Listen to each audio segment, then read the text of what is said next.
Hey, Yoli. What up, nation? Welcome to another edition of the WiseTake. MLB DFS Wise Stream, CK013 here. You can find me on Twitter at CK_013. And I, of course, am from the WiseTake Nation, which you can find on all the social media platforms listed above or directly at wisetake.com. If you're looking to take your DFS game to the next level, we are a premium DFS content provider as well as a DFS community designed to help make you a better DFS player. Go check us out. If you're new to this channel, welcome. Came to the right place for some free DFS content. Do me a favor, hit the like button, subscribe to the channel. Make sure you have the notifications bell turned on so you are notified whenever we go live and you don't miss any of the DFS goodness that we spit here. Appreciate all of you guys hanging out, doing dirties with me. Shout out to Tony A. I see you in the YouTube chat. Says he saw a gas can last night and it had Corbin's face on it. Yes, indeedy. Feed thy needy. I tell you what, last night, we got a lot right last night. The pitching, but the bats, we got a lot right last night. Matter of fact, we were getting late. I was in, I was winning like $2,800 total in the FanDuel donkey. Real close. Just needed like a home run from Piscotty to take me over to first place.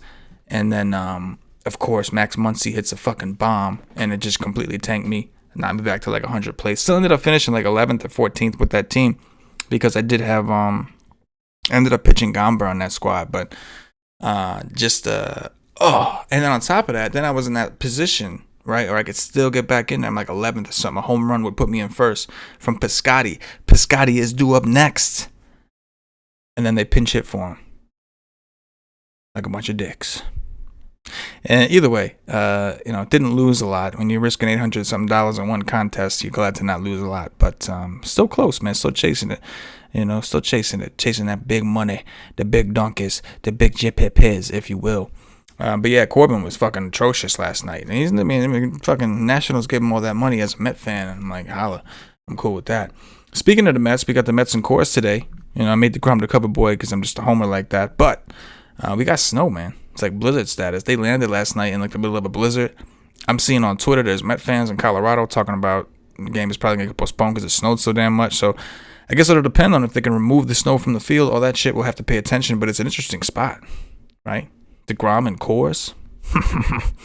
Yeah, I'm curious to check it out. Anyway, do me a favor, like the video. Let's get as many people watching this shit as we can. The more we grow, the more we're able to put back into our content to make it better and better. And all that good shit. At some point, I'm going to start doing these shows the night before, give people some time to look at it, hang out with the late night crew. But in the meantime, I'm milking it while we can. With NBA, it's just a lot. You know what I'm saying? So I'm just trying to do it when I can. But anyway, we got a big slate to get to, so let's go ahead and get into it. DeGrom, what to do with DeGrom? I tell you what, if DeGrom is pitching, if this game does not get postponed, I will play DeGrom. I think that you can see his strikeout rate, and this sample size is from last year. I realized last year wasn't the biggest sample, and I'm looking forward to merging it into this year's stats soon. We just don't have a big enough sample size. I don't want it to like jack up the samples, but either way, 38% K rate, almost a 39% K rate last year for Mr. DeGrom. We know the Rockies can strike out with the best of them, right? We've seen it time and time again. So, yeah, I don't give a fuck if it's in Coors. I'm going to play DeGrom. Especially if we think that people may be hesitant to click DeGrom's name because he's in Coors. I don't give a flying fuck. Walker Buehler. I'm okay with Buehler. He kind of, he had some ups and downs last night, but he did eventually bounce back for the most part. He's been so-so this year. I haven't been all that impressed. But, I guess it's all right. I just, the opponent, though. He's just not a guy that I'm like dying to play with the opponent. The Padres are pretty damn good. All that goodness. They don't strike out a ton. Max Scherzer is probably the one I think most people will go to. And I think it makes sense. The D-backs aren't a huge strikeout team. But, they have been this season. It's an early sample. It's very early. But Paulie pointed out to me that it has been they've been a little more strikeout heavy so far this season. Mad Max is an animal, a beast, obviously. Maybe not as good as he was a couple years back, but he's still fucking elite. Since 2019 until now, 15.9% swinging strike rate. I'm good with it, and I think that he's just that damn good. However, I do think it's worth noting. I think in his first start, I think he's had 2 starts already. In his first start against Atlanta, he had 9 Ks against Atlanta in 6 innings. But he did give up 4 home runs. Just throwing that out there. 5 Ks against the Dodgers through 6 innings. Only gave up 1 earned run, but only 5 Ks. Granted, the Dodgers are a tough team to strike out. But I think Mad Max probably in cash games is where people will go, and I totally get it. I don't got any disputes against that. I think it's much safer than playing any pitcher in Coors Field. But in tournaments, I'm throwing DeGrom down. Horde, you know what I mean?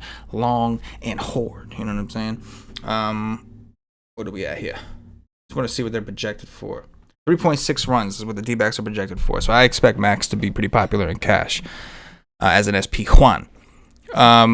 Urquidy, I don't know what the fuck DraftKings is smoking to make him 10-1. I don't know. I'd like to get some, though. 10-1 for Jose Urquidy on DraftKings. You can see 7-1 on FanDuel is more like it. That's probably where he should have been. Don't get me wrong. I think the guy is, like, okay.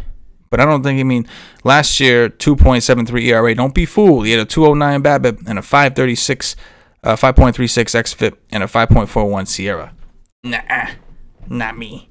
But nonetheless, he's very expensive. He's playing Seattle. In Seattle. One of the better pitching parks in the game. We'll give him that. Last year, the strikeout rate was low. He has like an 11% swinging strike rate since 2019. So I don't want to say that, he doesn't have any strikeout stuff. We've seen him with strikeout stuff at some points in his career, I guess. But these numbers from last year indicate to me that he was very fortunate to have the year he had. Right, 14% K rate, nothing looks good.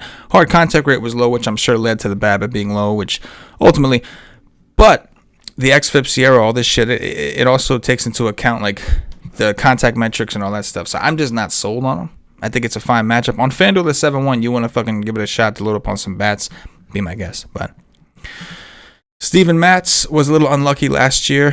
He's pitching like a new man this year, and I think he's only had 2 or 3 starts, so I don't want to overreact to that either. But this game is likely to get postponed, according to DFS meteorologist Kevin Roth, who has this game as an orange-red, said soaked all day, slightly less soaked this evening, but still lingering rain. If it was just some light rain in the evening and not a full day of rain proceeding, he'd feel better about the game getting in, but as it currently stands, he thinks there's a pretty decent shot of postponement.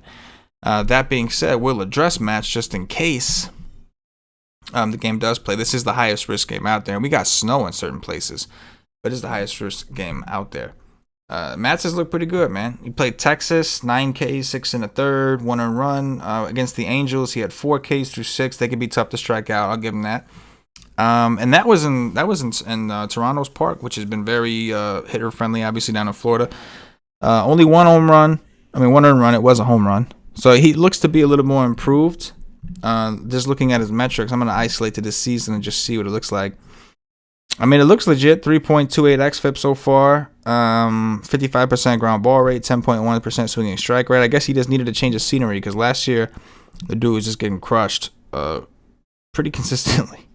The Royals, you got Whit Merrifield against lefties, 7% K rate. Carlos Santana, 14.8. There's a few guys that could be tough to strike out, but there's also strikeouts hidden in between. And being that this game is in Kansas City, he gets one of the best pitching parks out there. So I think if the game weren't a postponement risk, he'd at least be an option. What I don't like is these prices. I'm just not off 2 games ready to pay these kind of prices for him, to be honest with you. Zach Eflin. I think Eflin's a good pitcher. I do. Look, he had a 344 BABIP indicating that the balls that were put in play didn't exactly go his way. And he still had a 3.97 ERA with an xFIP that was lower at 3.23 and a Sierra at 3.5. The strikeout rate looked really good. He is very split-centric, is what I'll say. We'll pull him up real quick. He's a lot better to righties, right? A lot better.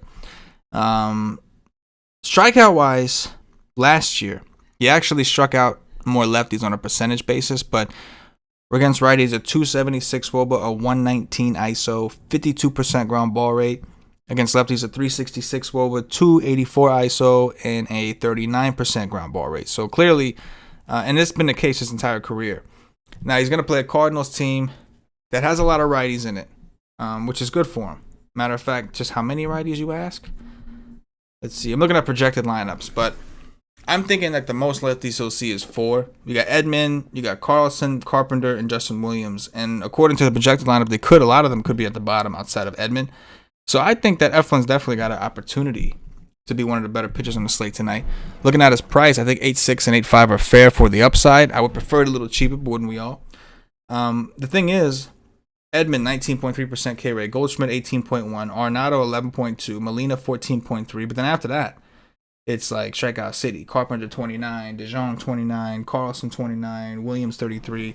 And if you open up the sample even larger from even before last season, going back to 2019, these guys did strike out a lot more. So I think Eflin's in play. I really do. I really, really do. Logan Allen, this mother sucker. So 3.37 ERA last year, 6.12 xFIP, 5.89 Sierra, 14% K rate. Somehow, he just continues to kind of skate through unscathed, and players like him drive me absolutely crazy. On a personal level, I'm happy for the guy, right? On a DFS professional level, for me, fucking hate it. Against Kansas City, first start, 5 innings pitched, 3 Ks, 2 earned runs. Then against Detroit, granted it was Detroit, but Detroit was red hot, and they all of a sudden kind of stopped up against this dude. 5 Ks through 5 innings, 1 earned run. He's been skating through, man. He's doing it, skating through, doing dirties. I think it ends today. Great American Small Park, right? You can see 31st ranked park for pitchers, meaning very hitter friendly park. And he's playing a Reds team, man, that could swing the bat, man. They could swing. I sure as fuck ain't paying 84. 6-6, I'm not paying either, to be honest with you. But still, no way. Let's take a look at who we want to play. So obviously, you got guys like Castellanos, straight lefty master. Eugenio Suarez had a 274 ISO against lefties. Nick Senzel had a down year last year, but I think he's better than what we saw. And I'm hoping that we get to see our boy. Oh no, we have the lineup up. Oh, still no Aquino. How are you not gonna play Aquino against a lefty? That's just a disaster. We got Senzel, Castellanos. The downside, Moustakas, Votto, Winker. Some of the better hitters, especially as of late, are left-handed. But either way, Great American Small Park. I don't think this guy's any good. I at least want some mini stack action, but I'm gonna like the Reds offense. I can tell you right now, because I already do. You know what I mean? Anthony DeSclafani against Miami. This park is second most pitcher-friendly park based off the dimensions. This is an interesting one because if they open up the roof, I think the park will play much more hitter-friendly, right? You still got that heat and humidity and all that good shit down in Miami. And I think it's supposed to be a nice day. So they may elect to open it. It's hard to find any resources as to when they do it. You find his website. It tells you to follow some Twitter that's locked and has no followers, not following, and a bunch of bullshit. But nonetheless, we've got to discuss Mr. Anthony DeSclafani. Let's take a look at how he's done this year. We saw last year was not a great year for him, right? This year so far, he's actually showed some upside. Against Colorado, a very good offense. 5 innings, only 4 Ks. Only gave up 1 earned run, though. Played Colorado at home, of course, in Miami. 8 Ks through 6 innings. A little better, right? But either way, the ground ball to fly ball ratio looks great. In the first game, 10 ground balls, 5 fly balls. Second game, 8 ground balls, 4 fly balls. He threw 94 pitches in the last game, which tells us that he should be at least up for that quality start. And he's, I'm sorry, I said Miami before. I meant San Francisco, another very pitcher-friendly park, to be clear. And this is also a very pitcher-friendly park. Now here's the kicker with DeSclafani. Similarly to what we said about Eflin, this dude's got some pretty severe splits. At least he has for most of his career. Last year, kind of throw it out the window. He was just trash last year. But even then, even last year in the down year, he still has splits favoring righties. Let's take a look at a little more of a sample size. We'll go back from 2019 through now, and you'll see. So from 2019 till now, he has a 284 WOBA to righties, a 159 ISO. Not bad. Compared to a 343 WOBA to lefties and a 207 ISO. 24.6% K rate to righties, 20.9. Ground ball rate, 51.4 to righties, 37.3 to lefties. And another big one that's a little underrated, walk rate, 4.3 to righties, 10.5 to lefties. So again, significant split status. Miami's been pretty hot. They've been playing really well. Played well against the Braves. If we look at the projected lineup for the Marlins, outside of the pitcher Daniel Castano, who I don't think anyone should be worried about, they really only have 2 lefties, Corey Dickerson and Jazz Chisholm. They do got some good hitters now, right? We got Duvall's been red hot. Cedic, obviously. Brian Anderson's been playing well. So there's guys out there. that can make things rocky, but they're pretty right-handed. So I think that this is an interesting spot for Desclafani, who's looked pretty good. Do we want to pay these prices? 8-1 on DraftKings, 8-2 on FanDuel. I'm not thrilled with the prices. I'm not. But in a tournament, you want to get different. Yeah, get different. I think maybe this is one way to do it. Maybe. Michael Wacha against the Yankees last year. 6.62 ERA, but maybe he shouldn't have been as bad as it led. 366 BABIP is pretty high, so he's a little on the unlucky side. But he's going to the Yankee Stadium. I don't feel great about that. He's got a 35.5% ground ball rate from last year. I don't feel great about that. The Yankees themselves, even though they've been massively disappointing to me personally, it's a tough spot for Mr. Wacha. Yankees typically have always played better at home. They have a really good park for hitting. Yankees are applied for 5.3 runs against the dude. Yeah, man. Yankees looking like a pretty good stack today, right? Let's lower these sample sizes to. Let's just look at from 2020 to now. LeMahieu 215 ISO, Judge 279 ISO, Stanton 327, Odor 287, Gary the Goat 221, Urshela 205, Gardner 203. Glaber has actually been their worst hitter against, in terms of power against righties. And even he's got a 341 WOBA. Yankees look pretty good, man. I was going to say that. They play better at home. I do like that. And I think Wacha himself has been, over the larger sample, he's been very reverse splitsy. 51% hard contact rate to righties, 29 to lefties. That bodes well for these guys. LeMahieu, Judge, Stanton, Torres, Gary Sanchez, Urshela, all right-handed bats. And I'm not saying you need to necessarily leave out Odor and Hicks and all those guys, although you can if you want to. Carlos Martinez was once a pretty good pitcher. Last year, that was not the case. They used him out of the bullpen a lot. 9.9 ERA, 5.2 on XFIP, blah, blah, blah, blah, blah. Does look like, smack the mic, does look like he's been a little on the unlucky side last year as well. We'll take that into consideration. But I'm just like, last year he had like a 14% K rate. That's not like him. 8.5 swing and strike rate. That's not like him. I don't like what I see there. Where is this dude? C-Mart. So far this season, he's played Cincinnati and Milwaukee. He went Cincinnati. He went 5 innings, 4 Ks, gave up a home run, 4 earned runs against Milwaukee, a team that is very strikeout heavy. 5 innings, only 1 K, 3 earned runs and a homer. Not great. Now, he hasn't gotten lit up to a point where we definitely want to always stack against him, especially on a massive slate, but it's enough to where we have some interest here. I think the Phillies are interesting. The game is in Philly, which is, you can see dimensionally, more of a hitter-friendly park. So there's some red flags here. I think Philly's offense is on the table. I'm really not interested in pitching C-Mart, to be honest with you, even with how cheap he is. Adrian Hauser. We've got a 5.3 ERA last year, 4.10 XFIP, blah, blah, blah, blah, blah. You can see the numbers yourself, 4.45 Sierra. Not a big strikeout guy. He's not a bad pitcher. 58% ground ball rate last year, 58.5 to be exact. And hard contact rate was low. He's a decent pitcher. He is. He's not a big strikeout guy, though. And that makes you a little nervous. Now, the Pirates last year were one of the worst offenses in the game. But this game is in Milwaukee, one of the more hitter-friendly parks out there as well. So when I look at Hauser, I know that I'm taking a shot at not really having a ton of strikeout upside. However, the Pirates last year were very strikeout heavy against righties, at least with this projected lineup they have out there. He's another one that's been pretty split-centric. 296 WOBA to righties, 118 to righties, 394 WOBA to lefties, 203 to lefties. His strikeout rate dropped by about 5% against lefties, and it wasn't high to begin with. Elite ground ball rate to righties, 67. Pretty good ground ball rate to lefties, 50%.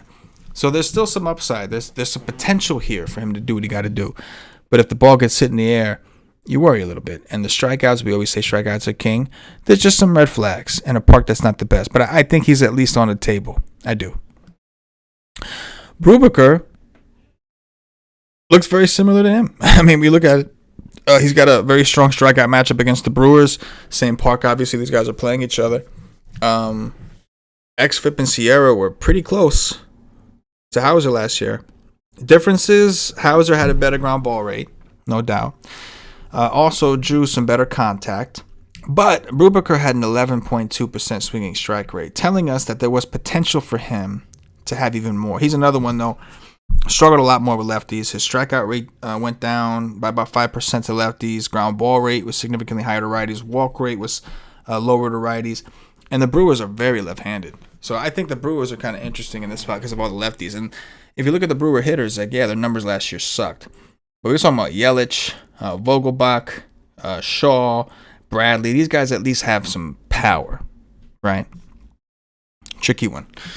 I think here's gonna be your chalk for the day. I think Frankie Montas is gonna be popular on both sides as the pay down. Didn't come out. He didn't have a great of a season last year. He didn't play that much. He was coming off a suspension for using PEDs, and evidently he kind of needed them shits because his performance did tank a little bit last season.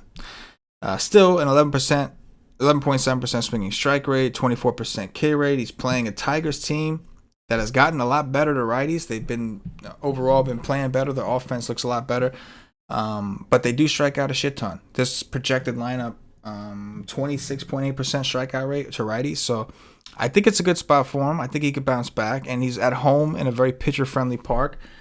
He's going to deal with some lefties, and that's been an issue for him. He's another one that has struggled a lot more with lefties from pretty much every metric. We know he's a big sinker guy, and he throws the sinker a lot to lefties, which I guess is kind of the issue. I guess. So it's a risky situation. I think that the Tigers' bats could be one of the better leverage spots if you're trying to go that route.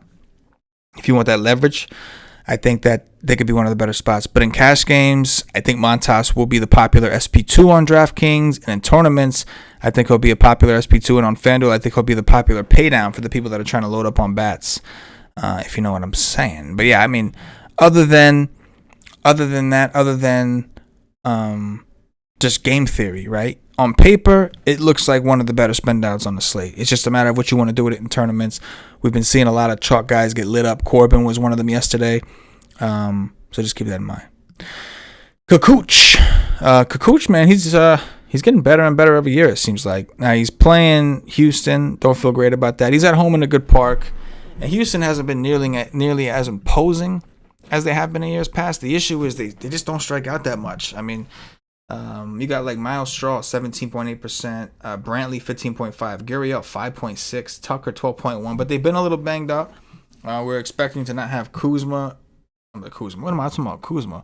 Altuve in the lineup, and it looks like Bregman is missing as well. So if there was a spot to attack, this might actually be it. And, of course, last year, Kikuchi, looking at his ERA at 5.17, he pitched a lot better than that. Right, 3.78 xFIP, 4.34 Sierra. He pitched a lot better than that, and he's got some strikeout stuff. 11.6% swinging strike rate. I think Kikuchi's an interesting pivot. He's at home in a big park. Houston's given out this B squad lineup, missing some of their best hitters. I think from what I see in this projected shit, I don't even see Yordan Alvarez, so we have to pay attention to see if he's in the lineup. Is he hurt too? Is his whole squad, is his whole team just hurt? He must be, because I'm not even seeing on either of the sites I use for projected lineups. I don't see him. So I think Kikuchi could be interesting, even against the Astros, just because they're banged up. We got like Ronnie Dawson, Aledmus Diaz. Who's got power? I'm not trying to knock on the dude too hard. Point being, I think he's a decent pitcher in general, and so I think that he's in play. Mr. Folty, we don't really have anything on from last year. He's playing Baltimore. The Rangers Park has been fairly pitcher-friendly when the roof is closed, at least. Let's take a look at this dude right here and this dude right here. So Folty at one time was a guy that had some strikeout upside at one time. Hasn't really been the case so much in his recent outings. And you got some of these guys like Santander, Mancini, guys that can swing the bat, Stewart.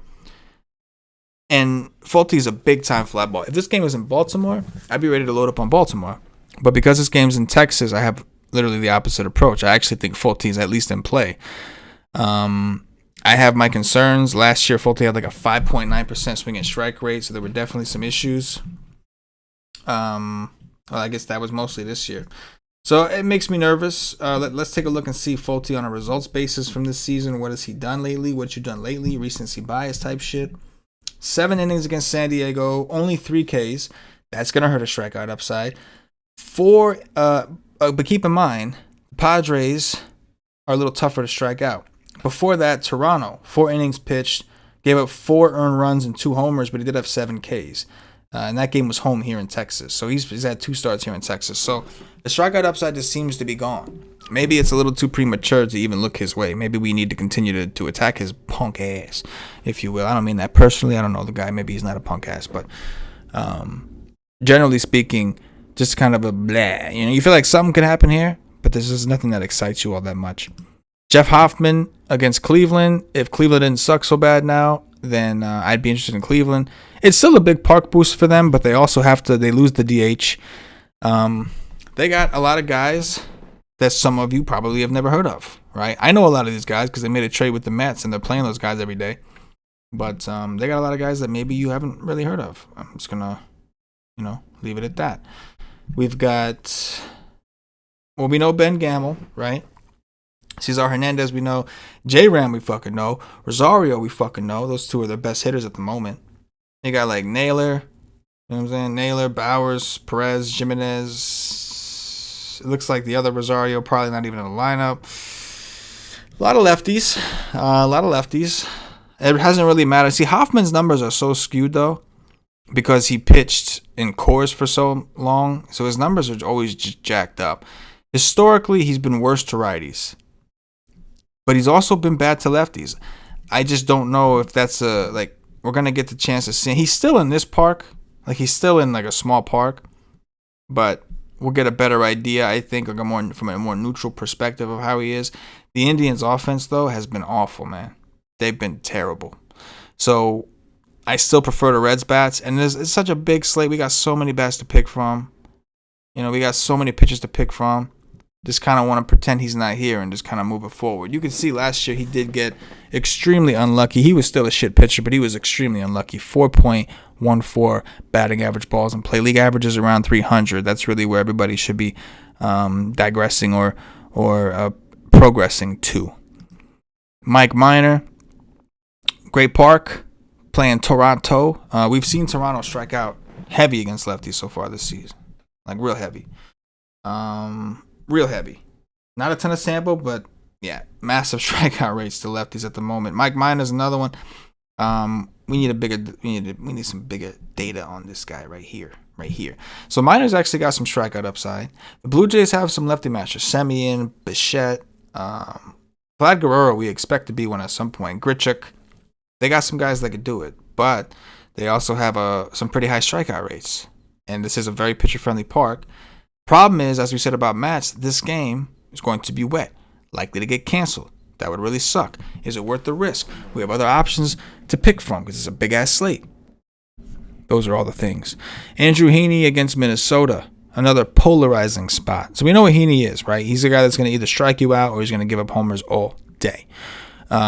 His price is pretty fair on DraftKings at 6.8 for the upside. FanDuel price is 7.9. That's even fine because he has so much strikeout upside. He's playing Minnesota. We are in the American League, so we should expect to see Nelson Cruz out there, the DH. These guys mash lefties. Byron Buxton, 269 ISO. Josh Donaldson's expected to be back at some point. If he is back, 221 ISO to lefties. Cruz, 449. Depth taxes and Nelson Cruz against a lefty. Mitch Garver, 333.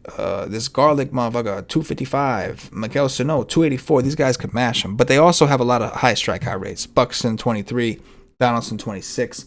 Garver, 25. Garlic, 33.9. Sano, 37. So it's kind of like the perfect roll the dice spot. This is something where I think I want both sides. I want some Minnesota because if they hit him, they're going to hit him hard. Real hard. And I want some Heaney because there's definitely potential for these guys to strike out a shit ton, as we've seen them do already even this season when they were in situations against lefties. The price is reasonable, though. It is. If we look at what Heaney's done, Game 1 was against the White Sox. He pitched 3 innings, gave up 7 earned runs and a homer, just got destroyed. He played Toronto in his next start. Toronto, the game might get canceled, but still. 6 innings, 9 Ks, 2 walks, 3 hits. That's it. Went for 32.5 DraftKings points. So the upside is there.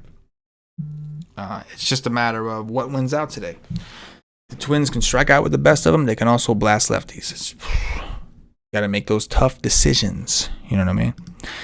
Taylor Widener. I don't think this guy's any good, personally. We didn't have a lot of sample to work with last year. But I'm gonna pull this shit up on FanGraphs. That's what I'm gonna do. Widener. So, looking at this dude. Last year was his first year in the bigs. He didn't have any starts. He pitched out of the bullpen. Had decent strikeout stuff, but his xFIP, that's where this 5.65 xFIP comes from. And you were pitching out of the bullpen, dude. That's not great. So far this year, he's had 2 starts. Strikeout rate's been down, which usually happens. Last year, he had a 2.25 home run per 9. Shit. ERA is currently 2.45, but his xFIP 3.95. I'm sorry, his xFIP is currently 5.14. Damn.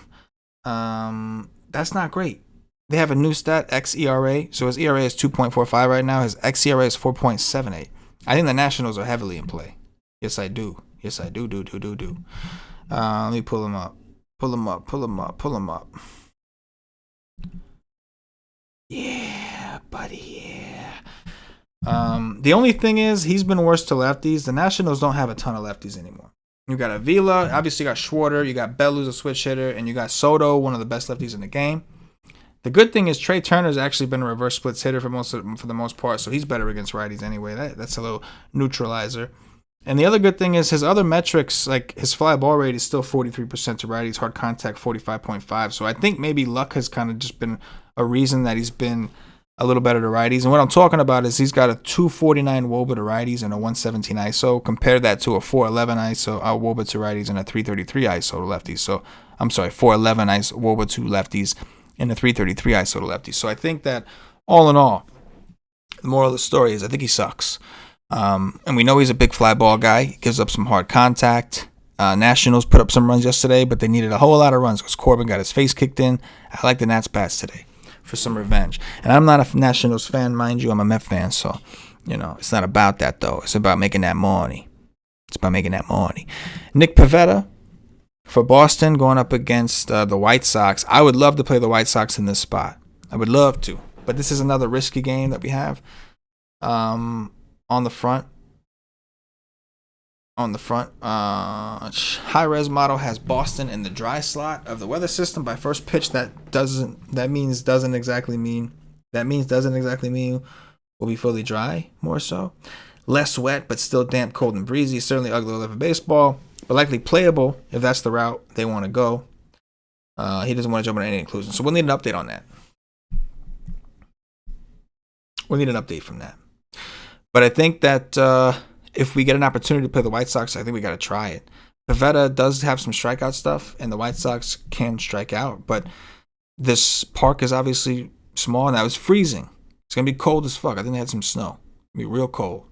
We want to keep that in mind. However, the White Sox got some power, man. Tim Anderson's back. We performed against lefties, but he's back. Eden's kind of revamped his little career since coming back to the White Sox. Abreu, 230 ISO to righties. Moncada, much better against righties. This German Mercedes dude is just a beast.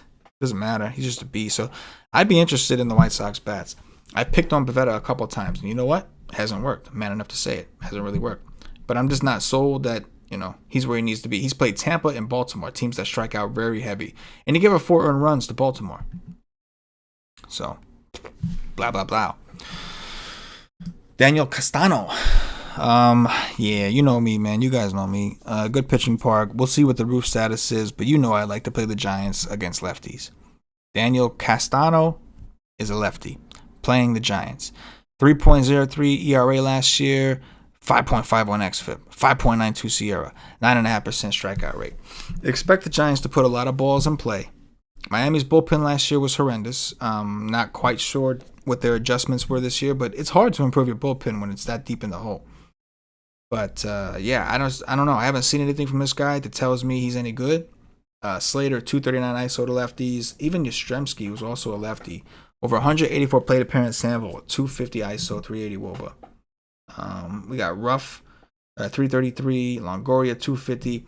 I don't know what's going on with Wilmer Flores, if he's hurt or whatever. I'm looking at projected lineups, and I don't see him in there. And they specifically got him for this purpose. So maybe he will play.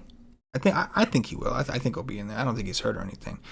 Another guy that matches lefties. So, yeah, man, I think it's interesting. If they open up the roof, there's supposed to be like 79 degrees, 70% humidity. Great for baseball. Also, winds blowing out to left field at about 15 miles an hour. But that only matters if they open up the roof. And they rarely do it because in Miami it could just rain like that. But if they do open it up for a pleasant experience for these players and whatnot, I like the Giants even more. Ryan Weathers. Who the fuck is this guy? Right? I don't even think. I think that's who FanDuel must have had. Yeah, no, he is pitching. Shit, let's look up Mr. Ryan Weathers for the Padres. Look him up. Do we have anything on this dude? Ooh, interesting. He's a lefty. That we know. I got to pull him up on FanGraphs. We got a very limited sample on this dude. Very limited, which is why he's not showing up for us. So this guy. He had 3 games. All relief appearances last year. He had 1 save, as a matter of fact, last year. Looking at his minors numbers, like he had really good numbers in the minors, but the highest level of ball he played until last year was single A. I don't even see none for 2020 because I guess, no, that's all this year. So this year he's been pitching out of the bullpen. He got 3 games this season in relief, and he's looked really good. However, he probably won't pitch that long, right? We're probably looking at a bullpen game from the Padres, right? 6'4" for this guy. He's played Arizona, San Francisco, Texas. I mean, we can't pitch him. It's just, there's no way. He's not stretched out. There's no way. He's probably just opening up the game. Dodgers have been red hot. They put out a B squad lineup last night. Still did the dirty. Will Muncy, Justin Turner went nuts. But we'll probably end up seeing a lot of righties come in after this. I don't know how many lefties they have to sustain that. I think we see a lot of righties come in. So that could be interesting because if they put out a lineup trying to hit the lefty, we could see a lot of pinch hit action, which could be extremely, extremely annoying. But the Dodgers, one of the best offenses in baseball. You do what you do, blue what you blue, screw what you screw, as Ludacris says. Dylan Cease, I don't think this guy's any good. He throws real hard. If this game does take place, I'm more inclined to look at the Red Sox bats, even though the Red Sox have not been very good. Cease throws flame. He throws heat. Red Sox are usually tough to strike out. Ceese's been a little worse to lefties, but he's been worse to lefties. High walk rates, just not good. Stuff's not good. Man's not hot. So I would look towards the Boston bats. I'm not really a Cease guy. He's very cheap, but I'm not really a Cease guy. Chichi Gonzalez will be playing the Mets. If the Mets play, I'm doing it. I'll have some Mets stacks. Oh, and there we go. The Mets and Rockies were just postponed. Bam, just like that. Breaking news right here at the WiseTake Nation. Mets and Rockies postponed. So no DeGrom, no Chi. Sucks. Everything sucks. Jose Urena went to Detroit because if you suck, you might as well go to a bad team. I'm just kidding. No knock on Detroit. And I've used Urena from time to time. He's actually won me money before. But he's not that good. He does have a great park. He's going to get to pitch in against Oakland. But he's pitched in good parks his entire career, playing for Miami for as long as he did. But this is an even better one. You got the foul ground territory. The A's offense is pretty good, man. And they put up some runs last night. But they're pretty good. And if you look at their numbers, the numbers are going to tell you they're pretty good. We got Matty Olson. Matt Chapman's been good against righties. They do strike out. But Urena's not really a big strikeout guy, per se, especially the lefties. Now, the good news for him is there are a decent amount of righties he'll see. But I'm liking the A's offense again. Jed Lowry, Mr. Cash Game Porn, has looked really good. Urena has been decent to righties. We'll keep that in mind. But still,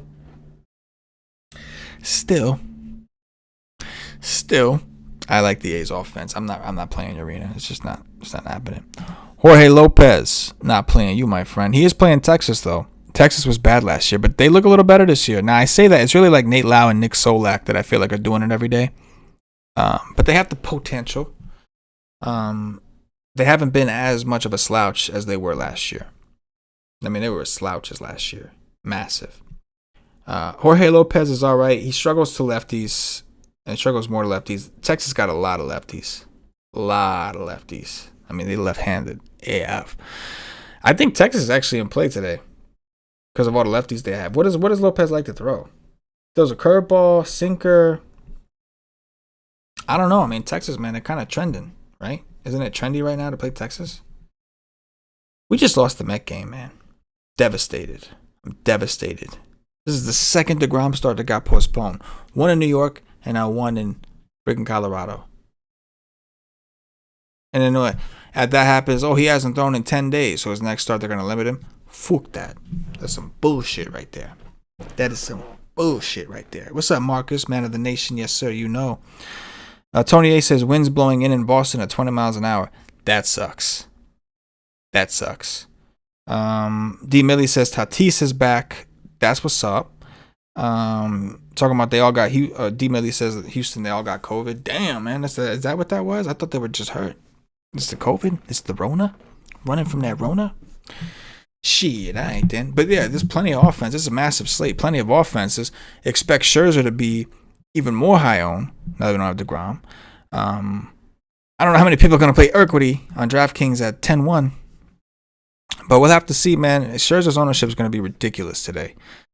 Makes me a little tempted to try some D-back stacks, but I think, all in all, I'm going to have more Scherzer than D-back stacks. But hey, man, there's options. There's some risky ones. We're going to have to get different. Yeah, get different, get funky, get flash.